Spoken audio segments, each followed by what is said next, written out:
ফেরাউন শব্দের অর্থ হচ্ছে এটা একটা রাষ্ট্রীয় পদ, যেমন প্রেসিডেন্ট, প্রাইম মিনিস্টার এমন পদ আছে। ফেরো বা ফেরাউন এটা হচ্ছে একটা রাষ্ট্রীয় পদের নাম। তো ফেরাউনের আসল নাম হচ্ছে রেমেসিস। কি নাম? রেমেসিস। রেমেসিস 1, রেমেসিস 2 এরকম করে নাম থাকে আর কি। আর যে ফেরাউনের মমিটা আমরা পেয়েছি তারও একটা নাম আছে। তার নাম হচ্ছে, আমি এনসাইক্লোপিডিয়া ব্রিটানিকা থেকে এটা পেয়েছি, তার নাম হচ্ছে মনেপ্তাহ। যে ফেরাউনের মমিটা আমরা পেয়েছি এর নাম হচ্ছে মনেপ্তাহ, তার মূল নাম। তাকে রেমেসিস বলা হতো, আর তার টাইটেল হচ্ছে ফেরো বা ফেরাউন। ঠিক আছে। এখন এই ফেরাউনদের সময় ইউসুফ আলাইহিস সালামের রেখে যাওয়া সেই যে বনু ইসরাইল, এরা আর উন্নত জীবন যাপন করতে পারলো না। তারা দাসত্বের শৃঙ্খলা আবদ্ধ হলো, তাদের উপর জুলুম নির্যাতন শুরু হতে লাগলো। এক পর্যায়ে ফেরাউন তাদেরকে ডিভাইড অ্যান্ড রুলের মতো করে সমাজে নিপীড়িত করতে লাগলো। আর ফেরাউনের অনেক পাপ ছিল, যে পাপটা আমরা আসলে অল্প কথায় ব্যাখ্যা করতে পারবো না। এক কথায়, সে নিজেকে আল্লাহ দাবি করেছিল। তারপরে সে সমাজের মধ্যে শিরকের প্রচলন ঘটাতো। সে কন্যা সন্তানদেরকে জীবিত রাখতো, পুত্র সন্তানদেরকে হত্যা করে ফেলতো। সে সমাজের মানুষদেরকে বিভক্ত করত, দুর্বলের উপর সবলের অত্যাচার চালাতো। এবং তার একটা অহংকার ছিল, সেটা হচ্ছে সেনাবাহিনীর অহংকার। সে মনে করতো যে সে ওই সময়কার সুপার পাওয়ার, তাকে কেউ পরাজিত করতে পারবে না। ঠিক এখনকার বিশ্বের পরাশক্তিগুলোর মতোই তার দাম্ভিকতা ছিল আর কি। তো একটা কথা বলে নেই, এই ফেরাউন এবং মূসা আলাইহিস সালাম, এই ফেরাউন যখন বনু ইসরাইলকে নির্যাতন করতে লাগলো, তখন আল্লাহ পাক একজন নবী পাঠালেন, তার নাম কি? মূসা আলাইহিস সালাম। আর মূসা আলাইহিস সালাম আর ফেরাউনকে নিয়ে কোরআনুল কারীমে প্রায় 44টা সূরার মধ্যে কথা আছে। আমি হিসাব করে দেখেছি এবং আমি টুকটাক ঘাটাঘাটি করে দেখেছি যে প্রায় 44টা সূরার মধ্যে 532টা আয়াত আছে মূসা এবং ফেরাউনকে নিয়ে। কথা বুঝতে পারছেন? 532টা। কোরআনের টোটাল আয়াত কত? একদম ভুল উত্তর, 6236। 6000 কত? 236। মতবিরোধ আছে, তবে 6236টা আয়াতের পক্ষে শক্ত দলিল আছে। তো এটাকে পার্সেন্টেজ দিয়ে পড়বেন, যারা ম্যাথামেটিক্স পারেন তারা তো খুব সহজেই পারবেন। তো পার্সেন্টেজ করলে দেখবেন যে 8.53% আয়াত মূসা এবং ফেরাউনকে নিয়ে। 100%-এর মধ্যে প্রায় 8.5 বা 9% আয়াত কাকে নিয়ে? মূসা এবং ফেরাউন। এমনি এমনি তো আল্লাহ পাক এই কাজটা করবেন না, নিঃসন্দেহে। এর মধ্যে একটা শিক্ষা বা মেসেজ আছে, সেটা হলো আমাদের জন্যে, উম্মতে মুহাম্মাদির জন্যে যেই সব জাতির মধ্যে সবচেয়ে বেশি শিক্ষা আছে, তার মধ্যে সবচেয়ে ইম্পর্টেন্ট হচ্ছে মূসা এবং ফেরাউনের সময়। মূসা এবং ফেরাউন, এই ঘটনার মধ্যে যে শিক্ষাগুলো আছে, এটা আমাদের জন্য সবচেয়ে বেশি ইম্পর্টেন্ট। এই জন্য এত বেশি আয়াত নাজিল করা হয়েছে। কোরআনে যে কোনো সূরা খুলবেন দেখবেন মূসা আর ফেরাউন, মূসা আর ফেরাউন। কি কারণ? এমনি এমনি নিঃসন্দেহে শেষ জামানে আমরা যারা বাস করব, তাদের জন্য এই ঘটনার মধ্যে বিশাল কিছু শিক্ষা আছে। শিক্ষাগুলো আমরা ইনশাআল্লাহ আজকে জানবো। তো এখন মূসা আলাইহিস সালাম এই ফেরাউনের যুগে জন্ম লাভ করলেন। তবে ফেরাউনকে জ্যোতিষীরা বলেছিল আগেই যে ওই শাম দেশ থেকে একটা আগুন আসছে যে তোমার সিংহাসনকে পুড়িয়ে ফেলবে। এর ফলশ্রুতিতে ফেরাউন যেটা করলো, সমস্ত পুত্র সন্তান যারা হতো এদেরকে তারা জবাই করে হত্যা করত। তো যখন জনগণ বলল যে কাজটা খুব খারাপ, প্রতিবাদ শুরু হলো, তখন 1 বছর গ্যাপ দেওয়া শুরু করলো। 1 বছর মারবে আর 1 বছর রাখবে, আরেক বছর মারবে আর 1 বছর রাখবে। যেই বছর মারলো না, সেই বছর জন্ম লাভ করলো মূসা আলাইহিস সালামের ভাই হারুন আলাইহিস সালাম। ঠিক আছে, উনিও কিন্তু নবী ছিলেন। আচ্ছা, আর যে বছর মারার কথা, সেই বছর জন্ম লাভ করলেন মূসা আলাইহিস সালাম। এখন আমি খুব শর্ট করে বলছি, অনেক ডিটেলস বলতে গেলে 3টা বেজে যাবে, আজকে আসরও হতে পারে। তো এখন যে বছর মারার কথা সেই বছর জন্ম লাভ করলেন মূসা আলাইহিস সালাম। এখন মূসা আলাইহিস সালামের মা কিন্তু তখন খুব শঙ্কিত, ফেরাউন তার সন্তানকে হত্যা করবে। আল্লাহ রাব্বুল আলামিন কোরআনের মধ্যে বলেছেন সূরা কাসাসের মধ্যে, কোন সূরা? সূরা কাসাস। আমি 2টা সূরার নাম বলছি, আজকে বাসায় গিয়ে পড়বেন। এই 2টা সূরার মধ্যে সবচেয়ে বেশি হিস্ট্রি আছে মূসা এবং ফেরাউন এই বিষয়টার উপরে। একটা সূরার নাম হচ্ছে সূরা তাহা, এখানে সুন্দর করে ধারাবাহিকভাবে গল্পটা দেয়া আছে। আরেকটা সূরা হচ্ছে সূরা কাসাস, এই 2টা পড়বেন অর্থ সহ। তো মূসা আলাইহিস সালামের মায়ের হৃদয়টা খুব শঙ্কিত ছিল যে তার সন্তানকে হত্যা করে ফেলা হবে। আল্লাহ রাব্বুল আলামিন বলছেন যে আমি তার কলবে ইলহাম করলাম। আল্লাহ পাক তার মায়ের কলবের মধ্যে ইলহাম, মানে কি? ইলহাম হচ্ছে আল্লাহর পক্ষ থেকে প্রত্যাদেশ না, ওহী না, কিন্তু একটা বুঝ বা একটা নূর, একটা তাজাল্লি, একটা বাসিরা ঢেলে দেওয়া। এটা কিন্তু নবুয়ত না, একটা কাজের চেতনা বা দৃঢ়তা আল্লাহর পক্ষ থেকে ঢেলে দেয়া। ঠিক আছে? তো তার মায়ের কলবের মধ্যে আল্লাহ রাব্বুল আলামিন ইলহাম করলেন যে তুমি তোমার সন্তানটাকে সিন্ধুকের মধ্যে ভরে ভাসিয়ে দাও নীল নদে। এখন তার মায়ের কলব, তার মায়ের হৃদয় ছটফট করতে লাগলো, কারণ কোনো মাই তো চাইবে না তার সন্তানকে এভাবে ভাসিয়ে দিতে। আল্লাহ পাক বলছেন যদি না আমি তার হৃদয়টাকে শক্ত করতাম তাহলে সে বিচলিত হয়ে পড়তো। আল্লাহ পাক তার হৃদয়টাকে শক্ত করলেন, সে বিচলিত হলো না, সন্তানকে ভাসিয়ে দিল। এবার সন্তান ভাসতে ভাসতে ভাসতে কোথায় যাচ্ছে?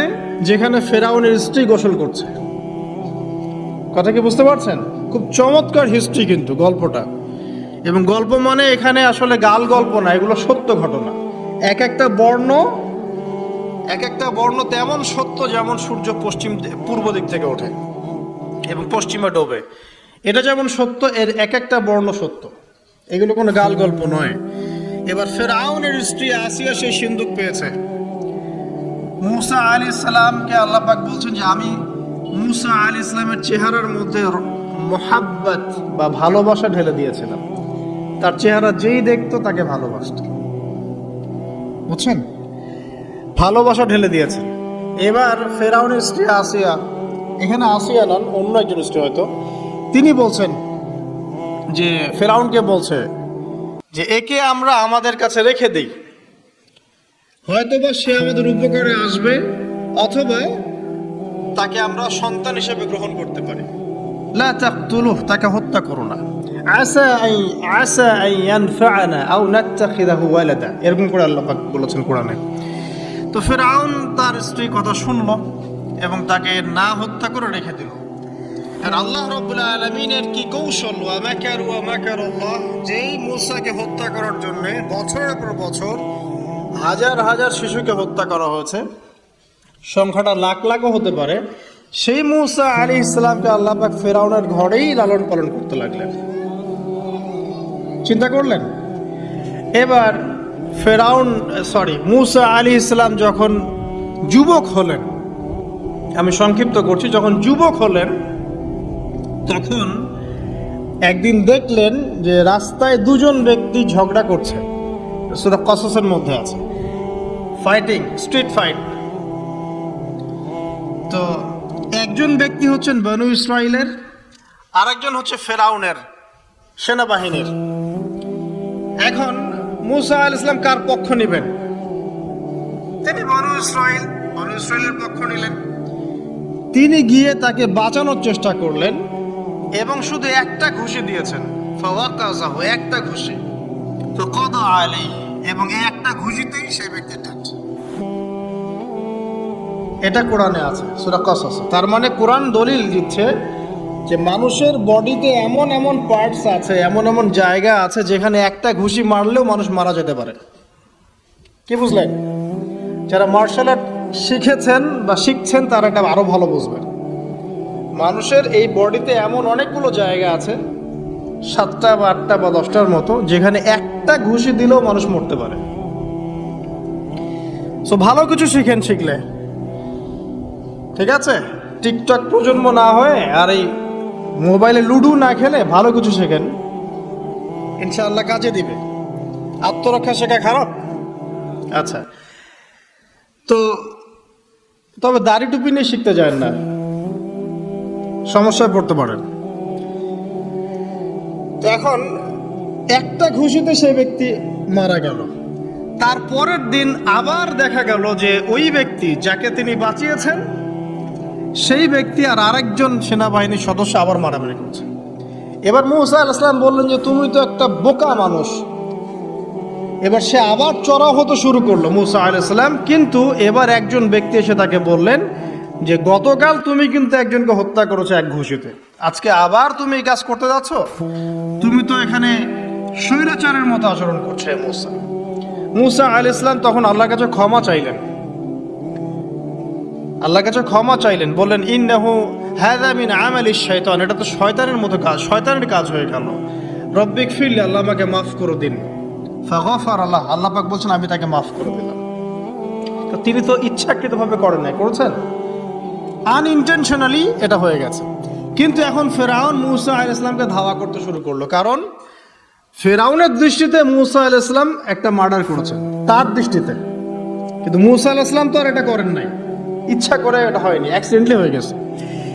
এখন মুসা আলাইহিস সালামকে এক ব্যক্তি এসে বলল তুমি এখান থেকে তাড়াতাড়ি পালাও, এই মিশরে থাকলে ফেরাউন তোমাকে ধরে এখন শাস্তি দিবে। এখন মুসা আলাইহিস সালাম বাধ্য হয়ে মিশর থেকে চলে যাচ্ছেন কোথায়? মাদিয়ান। কোন জায়গা? মাদিয়ান। এটাও আরবের মধ্যে একটা জায়গা, যেই জায়গার নবী হচ্ছেন শুআইব আলাইহিস সালাম। কি নাম? আচ্ছা, এবার শুআইব আলাইহিস সালামের সেই কওমে মুসা আলাইহিস সালাম গেলেন, না খাবার আছে, না পানি, না কাপড়, কিছুই নাই, একদম রিক্ত হস্ত। সেখানে গিয়ে তিনি দেখলেন যে এমনই একটা জলাশয়, হয়তোবা আল্লাহ ভালো জানেন, সেই জলাশয়ের কাছে কিছু মানুষ পানি পান করাচ্ছে গবাদি পশুদেরকে। আমি কি বুঝাতে পারছি? আচ্ছা, তো দূরে দুজন মেয়ে দাঁড়িয়ে আছে, এই দুজন মেয়ে অনেকক্ষণ থেকে দাঁড়িয়ে আছে, তারা পানি পান করাতে পারছে না। মুসা আলাইহিস সালাম অনেকক্ষণ থেকে অবজার্ভ করছেন যে মেয়ে দুটো পানি পান করাতে পারছে না গবাদি পশুদেরকে। তিনি প্রথমে একটু অস্বস্তি বোধ করলেন, তারপরে আবার গেলেন তাদের কাছে, গিয়ে বললেন কি সমস্যা। তখন সেই মেয়েরা বলল যতক্ষণ পর্যন্ত আমার কওমের লোকেরা এখান থেকে সরে যায় না ততক্ষণ আমরা পানি পান করাতে পারি না, কারণ আমরা দুর্বল, মেয়ে মানুষকে টাইম দিচ্ছে না আর কি। আর এদিকে আমাদের বাবা অত্যন্ত বৃদ্ধ মানুষ, বাসায় পড়ে আছেন একা। তখন মুসা আলাইহিস সালাম যুবক ছিলেন এবং তিনি কিন্তু শক্তিশালী ছিলেন, কওয়িউন আমিন, বিশ্বস্ত এবং শক্তিশালী। ওই যে এক ঘুষিতে মানুষ মারা মানুষ, কি মনে করছেন? তো তিনি এবার ওই গবাদি পশুদেরকে নিয়ে এসে পানি পান করালেন। পানি পান করিয়ে তিনি একটা গাছের ছায়ায় গিয়ে বসলেন। এই প্রত্যেকটা কথা কিন্তু কোরআনে আছে, প্রতিটা কথাই। সূরা কসস পড়েন, সূরা তাহা পড়েন। গাছের ছায়ায় বসে তিনি একটা দোয়া করছেন, এবার হাত উঁচু করে দোয়া করছেন, রব্বি, হে আমার প্রতিপালক, ইন্নী লিমা আনজালতা ইলাইয়া মিন খায়রিন ফাকির, হে আল্লাহ, আপনি আমার প্রতি যে রহমত বা যে করুণা বর্ষণ করবেন এর জন্য আমি ফকির হয়ে বসে আছি। দোয়ার ভাষাটা শুনছেন? আল্লাহ, আপনি আমার প্রতি যে করুণা বর্ষণ করবেন আমি এর জন্য ফকির হয়ে বসে আছি। তো প্রত্যেকটা নেক কাজ করার পরে এরকম দোয়া করা সুন্নত, দোয়া কবুল হয়ে যাবে ইনশাআল্লাহ। দোয়া সাথে সাথে কবুল হয়ে গেল। এখন ওই দুইজন মেয়ের মধ্যে একজন মেয়ে হেঁটে হেঁটে আসছে। ওই মেয়ে কিভাবে হেঁটে এসেছে সেটাও কোরআন বলেছে, কিভাবে হেঁটে এসেছে সেটাও কোরআনে বলেছে সূরা কসসের মধ্যে। সূরা কসসে আল্লাহ পাক বলছেন ওই দুইজন মেয়ের মধ্যে একজন হেঁটে হেঁটে আসলো লাজুক পায়ে। কেমন পায়ে? লাজুক পায়ে। যেই চলাফেরা আপনি এখনকার মেয়েদের মধ্যে দেখতে পারবেন না। এখনকার মেয়েদের হাঁটার মধ্যে লজ্জা আছে, লজ্জাশীলতার সাথে লাজুক ভঙ্গিতে সেই মেয়ে হেঁটে হেঁটে আসলো। আল্লাহ পাক সেই কথাটাও কোরআনে বলেছে। তো যে জায়গায় আসছিলাম ওই মেয়ের হেঁটে আসাটা আল্লাহ রাব্বুল আলামিন ব্যাখ্যা করেছেন। সেই মেয়ে, দুইজন মেয়ের একজন মেয়ে হেঁটে হেঁটে আসছে মুসা আলাইহিস সালামের কাছে লাজুক ভঙ্গিতে, লজ্জায় মুখ নত করে, লজ্জাশীলতার সাথে এসে বলছেন যে আমার বাবা আপনাকে ডাকছে। তার বাবা কে? শুআয়ব আলাইহিস সালাম। আমার বাবা আপনাকে ডাকছে। এবার তিনি গেলেন শুআয়ব আলাইহিস সালামের কাছে, গিয়ে তার কিসসা বা কাহিনীটা বললেন। শুআয়ব আলাইহিস সালামও কিন্তু একজন নবী এবং জবরদস্ত নবী। বলে রাখি, শুআয়ব আলাইহিস সালামের কওম সর্বপ্রথম সেই কওম ধ্বংস করা হয়েছিল। সর্বপ্রথম পৃথিবীতে ভূমিকম্প দিয়ে যে কওমকে ধ্বংস করে দেওয়া হয়েছে সেটা হচ্ছে শুআয়ব আলাইহিস সালামের কওম। আর তিনটা বড় বড় ভূমিকম্প আমাদের সামনে অপেক্ষাও করছে শেষ জামানায়। তিনটা হবেই, একটা পৃথিবীর পশ্চিম দিকে, একটা পৃথিবীর পূর্ব দিকে। আর পূর্ব দিক বলতে কিন্তু আমাদের দিক, Indonesia, Malaysia, Bangladesh, Pakistan, Sri Lanka, India, এই পুরো জায়গা হচ্ছে পূর্ব দিক। আর পশ্চিমা সভ্যতা তো বোঝেন পশ্চিম কোন দিকে। আর একটা হবে পৃথিবীর মাঝখানে। মাঝখান কোনটা? এই যে জাজিরাতুল আরব, এখানে একটা হবে। এটা হবেই, কোনো বিজ্ঞানী ঠেকাতে পারবে না। তো শুআয়ব আলাইহিস সালামের কওম সেই কওম যাকে ভূমিকম্প দিয়ে ধ্বংস করা হয়েছিল। তো এখন মুসা আলাইহিস সালাম তার কাছে গিয়ে তার ঘটনাগুলো বললেন। শুআয়ব আলাইহিস সালাম তাকে বললেন, ঠিক আছে, আমার মেয়ের একটা দাবি। আমার মেয়ে বলেছে যে তুমি হচ্ছ বিশ্বস্ত এবং শক্তিশালী, তোমাকে যেন আমি আমার কাজে নিয়োগ করি।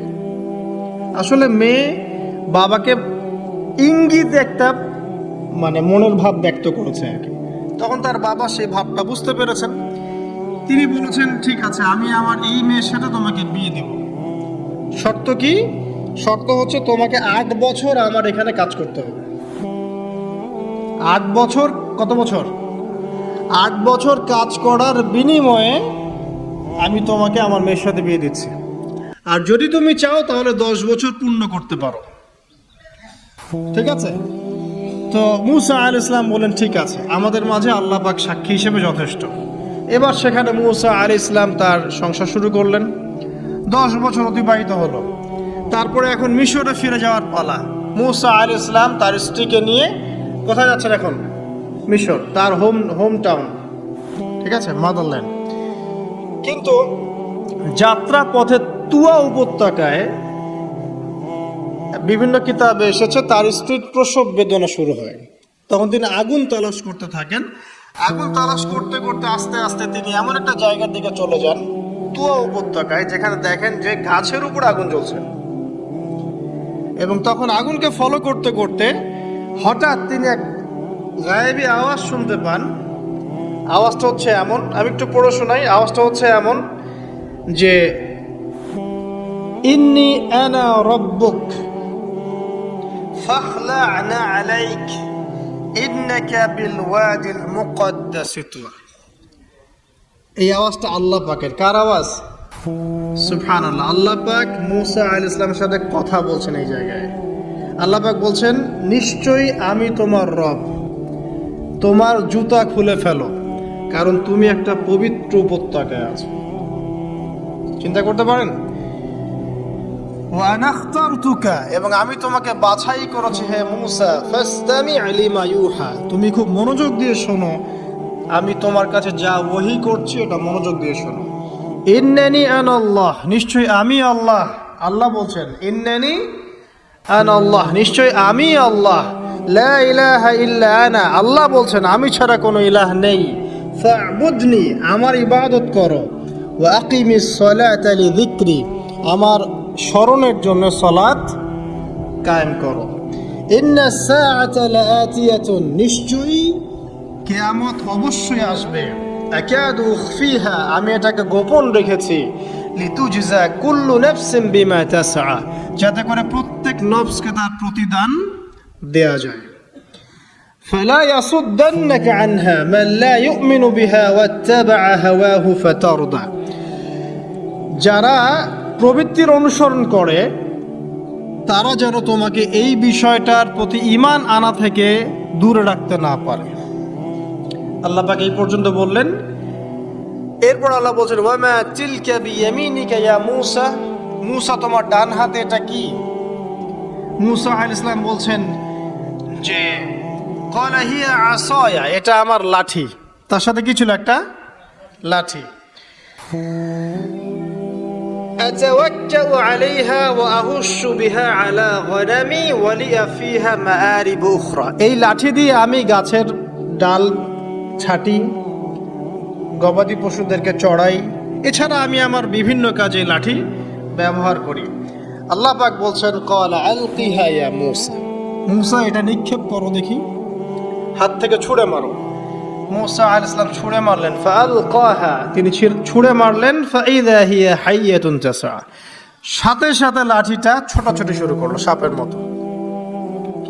অন্য সূরায় আছে এই দৃশ্য দেখার সাথে সাথে মূসা আলাইহিস সালাম উল্টা দিকে দৌড় দিয়েছিলেন।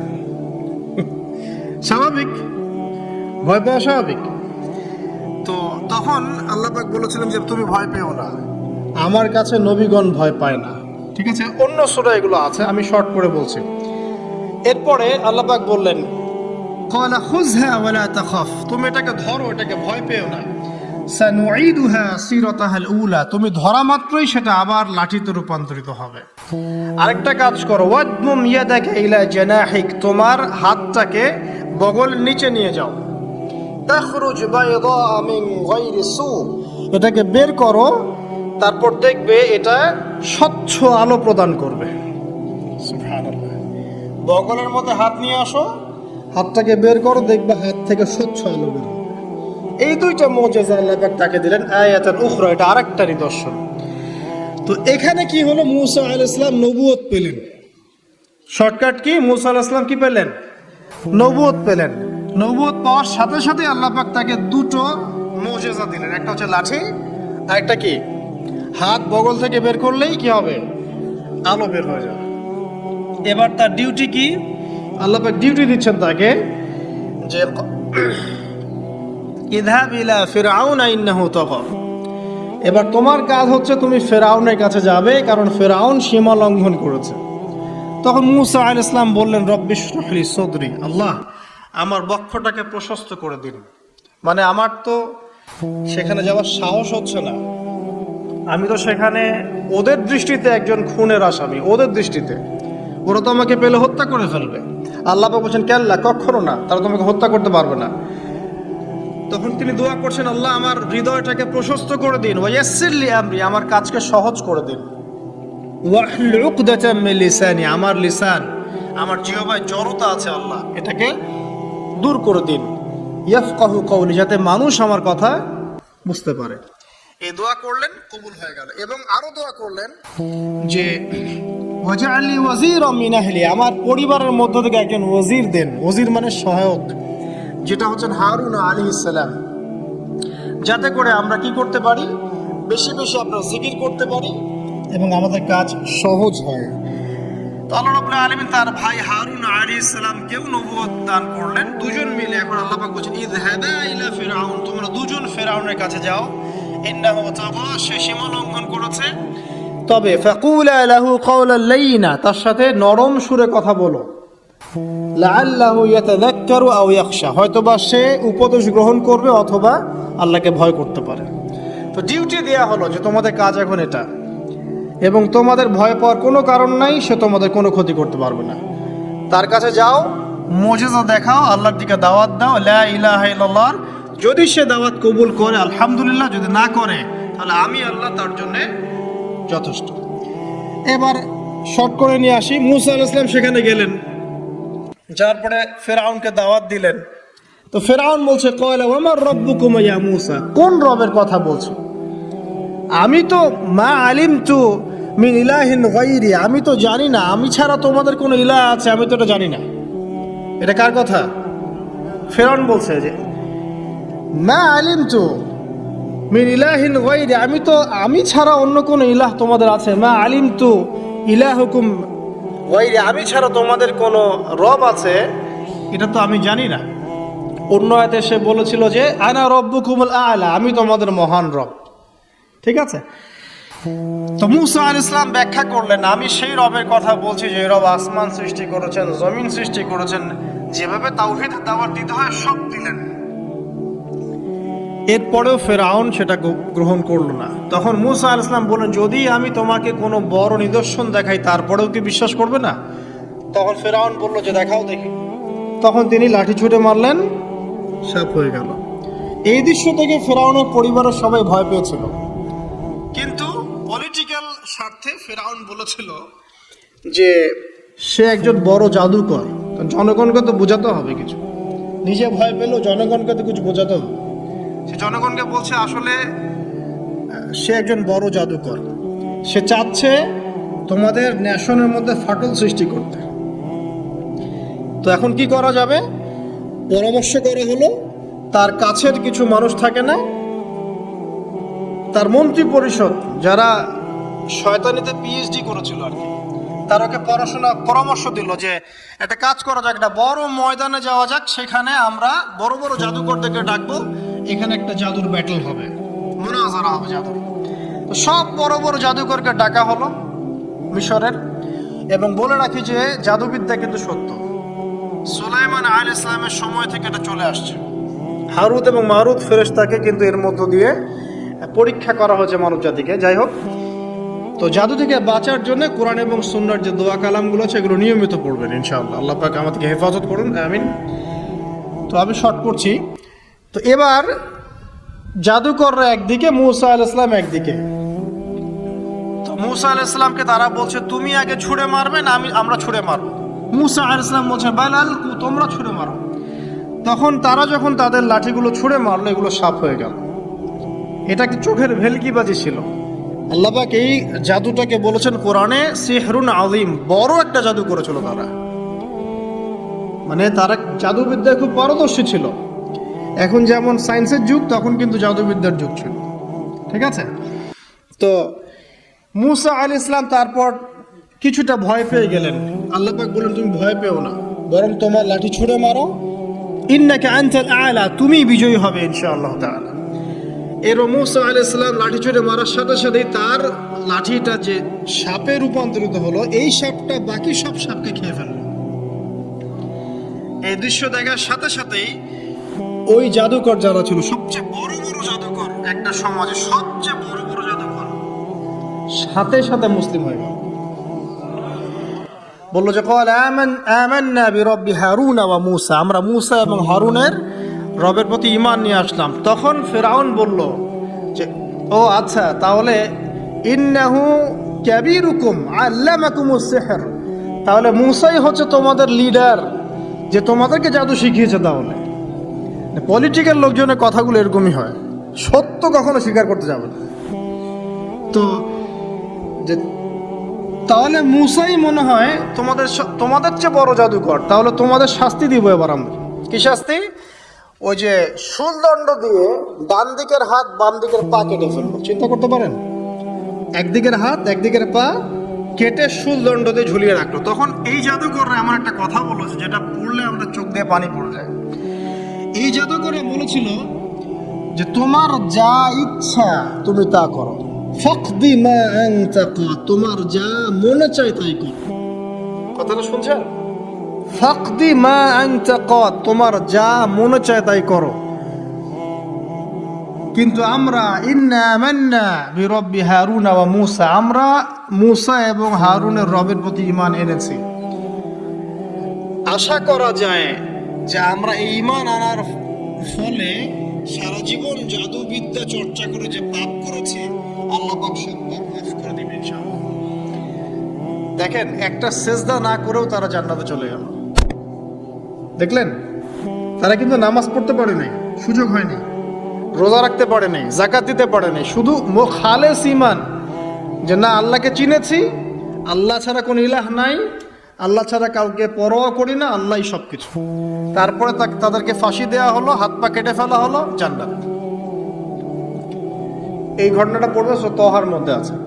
যাই হোক, এখন এভাবে যখন মুসা আলাইহিস সালামকে পরাজিত করতে পারলো না, মুসা আলাইহিস সালাম তাদেরকে সময় দিলেন, তওবা করে ফিরে আসো, আল্লাহ পাক মাফ করে দিবেন।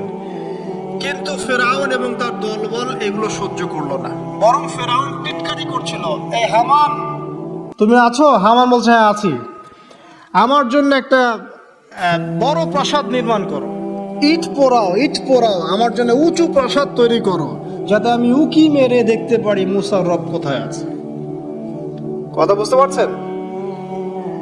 আমার কাছে মনে হয় হয়তোবা, আল্লাহু আলাম, হয়তোবা এই আয়াতটা মিশরের পিরামিডের দিকে ইঙ্গিত করছে, হয়তোবা, আমি জানি না সঠিক, আমি মানে 100% নিশ্চিত ভাবে বলতে পারবো না, কিন্তু আমার কাছে মনে হয় হয়তোবা এটা সেই সময়কারই ঘটনা, যে হামান ইট পুরাতে থাকো, ইট এবং পাথর পোড়াও, উঁচু উঁচু উঁচু একদম সর্বোচ্চ কিছু তৈরি করো, প্রাসাদ তৈরি করো, যাতে করে আমি তার উপরে উঠে মুসার ইলাহকে দেখতে পারি।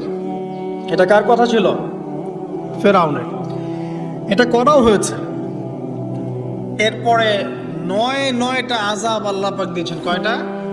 9টা। একবার সতর্ক করা হয়, যদি না শোনে আল্লাহ পাক আযাব দিলেন, রক্তের সমস্ত পানি রক্ত হয়ে গেল।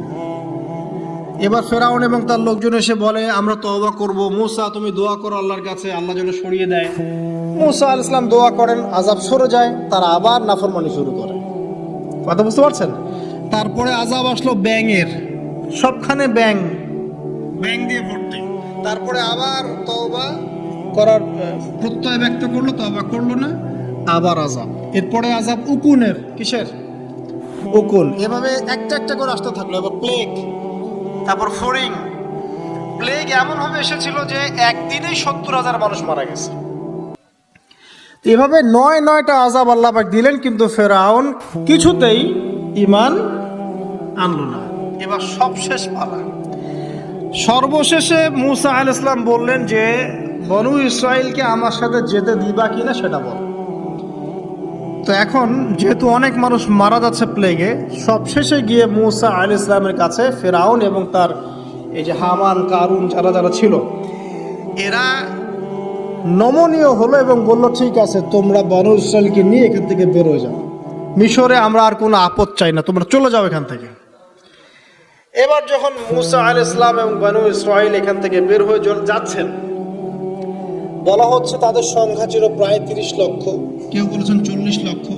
সংখ্যাটা ফ্যাক্ট না, বনু ইসরাইলের একটা বড় কম ছিল, 10 থেকে 20% মানুষ মিশরের বনু ইসরাইল ছিল। তারা এখন বের হয়ে যাচ্ছেন রাতের অন্ধকার শেষ হয়ে ফজরের সময়। ফেরাউনের মাথায় আবার শয়তানি চাপলো। সে বলল না, এদেরকে যেতে দেওয়া যাবে না, যদি চলে যায় ওখানে গিয়ে যদি বিদ্রোহ করে আমাদের উপর হামলা করে, কি করণীয়? ফুল ফোর্স নিয়ে, তার যত সেনাবাহিনী ছিল সমস্ত সেনাবাহিনী নিয়ে ফেরাউন মুসা আলাইহিস সালাম এবং তার কওমকে ধাওয়া করা শুরু করলো পিছন থেকে। এবার মুসা আলাইহিস সালাম যাচ্ছেন, তার কওমকে সাথে নিয়ে, সামনে পড়ে গেল লোহিত সাগর। কোন সাগর? লোহিত সাগর। আর পিছনে ফেরাউনের বাহিনী। এরকম একটা অবস্থায় মুসা আলাইহিস সালামের কওমের কিছু মানুষ বলেছিল ইন্না লামুদরাকুন, হে মুসা আমরা তো ধরা পড়ে গেলাম, আমরা তখন যেতে পারবো না, সামনে সাগর, পিছনে ফেরাউন। এই সময় মুসা আলাইহিস সালাম একটা কথা বলেছিলেন, এই কথাটা যে বলতে পারবে বিপদের সময় আল্লাহ পাক তার সাথে থাকবেন ইনশাআল্লাহ। মুসা আলাইহিস সালাম বলেছেন কাল্লা, ওইরকম একটা অবস্থা তিনি বলছেন কাল্লা, কখনো নয়, ইন্না রাব্বি মাইয়া সায়াহদিন, আমার রব আমার সাথে আছেন, তিনি আমাকে পথ দেখাবেন। কথা বুঝতে পারছেন? বাস আল্লাহ পাকে সাহায্য নেমে আসতো, তিনি বললেন লাঠি ছুঁড়ে মারো। লাঠি ছুঁড়ে মারার সাথে সাথেই একটা দুইটা না 12টা রাস্তা হয়ে গেল, পানি ভেদ করে, সাগর ভেদ করে। আর এই 12টা রাস্তা দিয়ে, এটা কোনো গাল গল্প নয়, 12টা রাস্তা দিয়ে বনু ইসরাইলের 12টা দল চলে গেল, পার হয়ে গেল। আর ফেরাউন এটা অবাক হয়ে দেখছে। এক পর্যায়ে সেও সিদ্ধান্ত নিল যে আমিও আমার ফোর্স নিয়ে ধাওয়া করব। এই যে সে নামলো লোহিত সাগরের সাথে সাথে পানি আবার আগের জায়গায়। এক মুহূর্তের মধ্যে, মানে একদিনে পুরো ফেরাউন এবং ফেরাউনের যত সেনাবাহিনী আছে একদিনের মধ্যেই শেষ, পৃথিবী থেকে চিরবিদায়। আল্লাহ পাক এত চমৎকার করে কথাটা বলেছেন, কাম তারাকু মিন জান্নাতি ওয়া উয়ুন, তারা কতই না বড় বড় জান্নাত মানে বাগান এবং প্রশ্রবণ পার হয়ে চলে গেল। ওয়া কুনুজি ওয়া মাকামিন কারীম, কত সুন্দর সুন্দর জায়গা তারা ছেড়ে দিয়ে চলে গেল এবং তারা ধাওয়া করতে লাগলো ফেরাউন মুসার বাহিনীকে। যখন তারা ডুবে গেল, ফামা বাকাত আলাইহিমুস সামা ওয়াল আরদ, তাদের জন্য আসমান এবং জমিনের কোন সৃষ্টি এক ফোঁটা চোখের পানিও ফেলে নাই। এটা বিস্তারিত দুখানের মধ্যে পাবেন, আরো বিস্তারিত আছে। তো এই যে ঘটনাটা ঘটেছে, এই ঘটনাটা ঘটেছে মুহররম মাসের 10 তারিখে। কয় তারিখে? এই হচ্ছে সেই ঘটনা যার স্মরণে আমরা মুহররম মাসের 10 তারিখে সওম রাখি। কথা কি বুঝতে পারছেন? এটাই সেই ঘটনা, যেই ঘটনার ফলশ্রুতিতে এটাকে স্মরণীয় করে রাখতে আল্লাহ পাক কিয়ামত পর্যন্ত এই আশুরার সওমটাকে রেখে দিয়েছেন। এটা ইহুদিরাও রেখেছে, ইসলাম আসার পূর্বে, মানে নবী সাল্লাল্লাহু আলাইহি ওয়াসাল্লামের শরীয়ত আসার পূর্বেও আগের জাতিরাও এটাকে রেখেছিল।